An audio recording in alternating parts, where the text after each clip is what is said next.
Hello दोस्तों, ये देखिए आम्बों में किस तरीके से ये आम्बों में छोटी छोटी अम्बलियां आ गई हैं। ये देखिए खूबसूरती आम्बों की।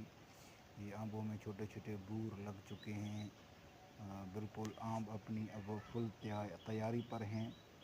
और ये अभी छोटे छोटे आम, ये इनको बूर लग चुके हैं।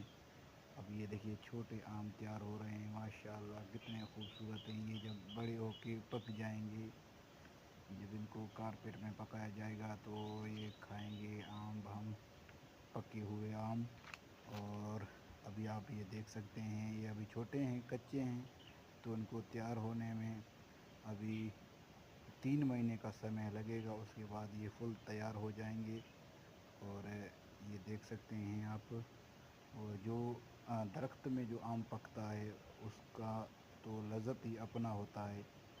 ये देखिए माशाल्लाह, ये आम ये दरख्तों में अभी ये तैयार हो रहे हैं। छोटे छोटे अम्बलियां ये लग चुकी हैं इनमें।